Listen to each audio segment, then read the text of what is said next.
Boston fern एक ऐसी fern, एक ऐसा पौधा जो हैंगिंग पॉट्स के अंदर लगा हुआ काफ़ी खूबसूरती में इजाफा भी करता है और इसकी ग्रोथ ही अजीब अंदाज से बढ़ती है कि देखकर ये एक जादुई पौधा लगता है।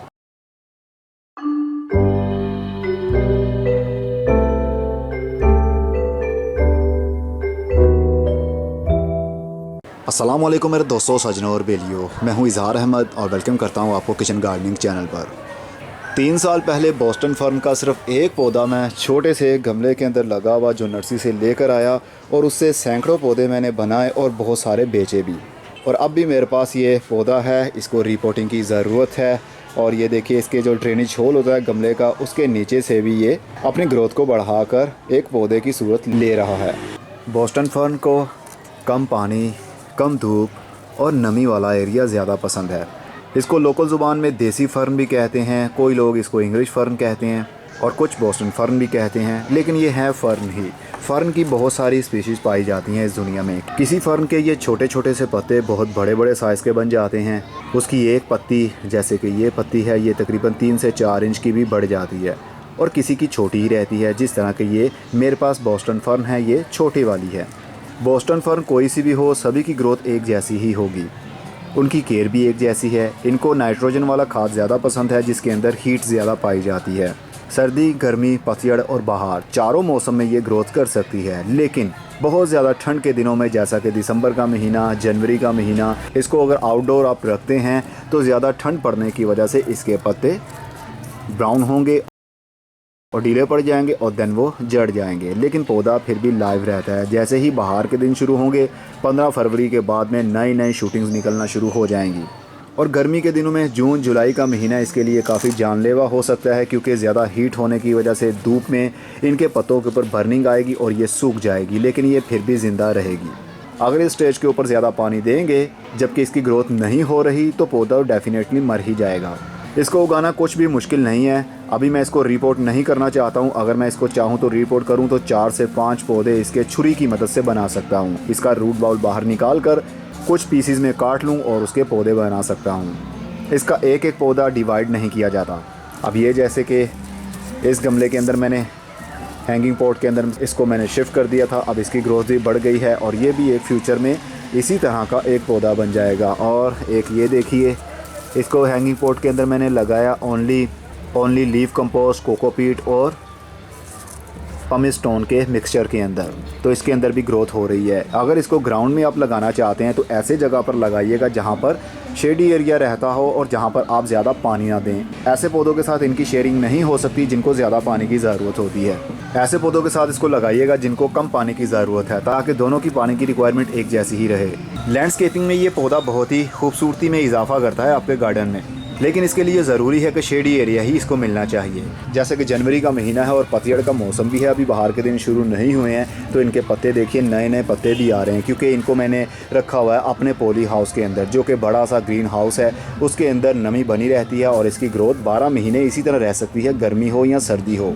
अगर इसको खुश्क गर्मी या खुश्क सर्दी मिलेगी तो इसकी ग्रोथ रुक जाएगी, तो आपका पौधा मर भी सकता है। अगर इसकी ज़्यादा ग्रोथ बढ़ जाती है, जैसा कि ये पत्ते हैं, इनकी एक लाइफ है। ये लंबे लंबे इसके पत्ते हैं, इनकी एक लाइफ है। कुछ 6 महीने तक ज़िंदा रह सकता है, कुछ 8 महीने तक भी ज़िंदा रहते हैं। और जब इनका लाइफ का साइकिल ख़त्म हो जाता है तो आहिस्ता आहिस्ता ये ड्राई होने लगते हैं और देन ये पत्ते जड़ जाते हैं, तो ओनली टहनियाँ ही बाकी बचती हैं, जैसा कि ये आप देख सकते हैं। तो इनको आप पिंच कर सकते हैं, काट सकते हैं, तोड़ दिया करें, ताकि नए नीचे से पत्ते और भी आते रहें। बहुत ज़्यादा रूट बाउंडिंग होने की वजह से भी पौधे की ग्रोथ रुक जाती है और ये मल्टीप्लाई इतनी आसानी से होते हैं और इसकी ग्रोथ रूट लेवल से ही बढ़ती है। ये देखिए, मिट्टी के अंदर से एक नई स्प्राउटिंग शुरू हो रही है, नया पौधा निकल रहा है। ये वाला पौधा आप देखिए, ये मिट्टी के अंदर से निकल रहा है। तो इसी तरह इसके पत्ते मिट्टी के अंदर से निकलते रहेंगे और आगे पौधे बनते रहेंगे। इसकी ब्रांचेस के आगे ब्रांचेस नहीं निकलती हैं, क्योंकि इसकी ब्रांचेस तो होती ही नहीं है, सिर्फ एक टहनी होती है लंबी सी और उसके ऊपर ही बहुत सारे पत्ते लगे होते हैं, जैसा कि ये हैं। बस इसके लेफ़्ट राइट से अगर इसकी हम प्रूनिंग कर भी देते हैं तो इसकी कभी भी साइड ब्रांच नहीं निकलेगी, क्योंकि इसकी ब्रांचेस निकलती ही नहीं है। ये रूट लेवल से ही ग्रोथ करता है। जिस तरह एलोवेरा पौधा ग्रोथ करता है, वो मिट्टी से ही निकलते हैं उसके पप्स, तो ये भी एक पप निकल रहा है मिट्टी के अंदर से ही। ये जो आप देख रहे हैं लंबी लंबी सी तारें हैं इनकी, जहाँ जहाँ पर ये मिट्टी के ऊपर लगती रहेंगी वहाँ से उनकी रूटिंग शुरू हो जाएगी और पौधा भी बन जाएगा। बस मान लीजिए ये जो लंबी लंबी तारें हैं यही सीड्स हैं इनके। इस फर्न को फूल नहीं लगते और ना ही इसके सीड्स बनते होंगे। बस ये तार जहाँ जहाँ भी मिट्टी के साथ में टच होगी तो कुछ ही हफ्तों के अंदर वहाँ से एक पौधा बन जाएगा। अक्सर आपने देखा होगा नर्सरी पर जब भी आप जाते हैं तो शेडी एरिया में जो इंडोर पौधे होते हैं वहाँ पर इसको रखा होता है फर्न को, क्योंकि इसको ज़्यादा धूप नहीं चाहिए और ना ही बहुत ज़्यादा ठंडक। इसको कंप्लीट आप इंडोर नहीं रख सकते। अगर आप इसको इंडोर रखना चाहते हैं तो आपको 2 पौधे ही एक जैसे लेने पड़ेंगे। एक हफ्ते के लिए एक पौधे को इंडोर आप रख लीजिए और उसके बाद दूसरे हफ्ते इसको निकाल कर बाहर रख लें और जो बाहर रखा होगा उसको आप कमरे के अंदर रख सकते हैं। इस तरह आपके कमरे की ब्यूटी बनी रहेगी 12 महीने, क्योंकि कोई भी दुनिया का ऐसा पौधा नहीं है जो कम लाइट में हमेशा ही सर्वाइव करता रहे। बस उसकी एक लिमिट है। अगर रोशनी की और हीट की रिक्वायरमेंट पूरी नहीं होगी तो पौधे के पत्ते ढीले पड़ जाएंगे और सूखने लगेंगे। चलिए एक पौधा है मेरे पास, इसको निकाल कर हम डिवाइड कर लेते हैं। बहुत आसान है। ये देखिए जी, ये एक और जो मैं बता रहा था आपको, एक लंबी सी तार सी निकलती है। जहाँ जहाँ पर ये जाएगी वहाँ वहाँ पर एक नया पौधा भी बन जाएगा। तो यहाँ से भी निकल रही है तो हम सिंपल इसको यहाँ से काट लेंगे। लेकिन ये फ़िलहाल तो मुझे लग रहा है कि ये टहनियाँ ही हैं यहाँ पर। अगर मैं इसको अभी काटता हूँ, ये देखिए ये टूट गया है। अगर मैं इसको यहाँ से काट देता हूँ तो ये पौधे सरवाइव नहीं कर पाएंगे, क्योंकि इनकी जड़ें अंदर वाली साइड पर हैं, इसलिए इनको बाहर निकालना ज़रूरी है। तो फ़िलहाल के लिए इसको मैं छेड़ता नहीं हूँ। अभी मौसम नहीं है, बाहर के मौसम आएंगे, गर्मी के दिन आएंगे तो हम इसकी आराम से प्रोपोगेशन भी कर सकते हैं। और बोस्टन फर्न तो कभी कभी अपने पत्तों से भी ग्रोथ को शुरू कर लेती है। जैसा कि ये पत्ता टूट गया है, अब इसको मैं इसकी डंडी को तकरीबन आधा इंच मिट्टी के अंदर दबा दूंगा और कम पानी दूंगा उस मिट्टी में, तो कुछ ही हफ्तों के अंदर ये भी एक यहाँ से रूटिंग शुरू हो जाएगी, तो ये भी एक पौधा बन जाएगा। बोस्टन फर्न को ग्रो करना बहुत ही आसान है। बस इसको कम पानी की ज़रूरत है, कम रोशनी की ज़रूरत, कम धूप की ज़रूरत और कम ठंड की ज़रूरत।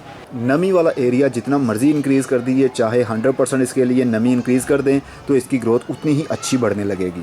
तो आप भी ये फ़र्न का पौधा छोटा सा हो या बड़ा सा हो, ये आपके ऊपर डिपेंड करता है। किसी भी नर्सरी से जाकर आप एक पौधा ले आइए, 50 रुपये का मिल जाएगा या 100 रुपये का मिल जाएगा, और उसकी खुद केयर कीजिए, मल्टीप्लाई कीजिए। इसकी प्रोपोगेशन कैसे करनी है, इसको कैसे डिवाइड करना है, एक पौधे से हमने 4 पौधे कैसे बनाने हैं, ये मौसम शुरू होने के ऊपर मैं वीडियो बनाऊंगा। और इसको हम काटेंगे 4 हिस्सों में। जैसे केक को काटा जाता है वैसा ही हम इसको काटेंगे। अब मैं चलता हूँ, खुदा हाफिज़।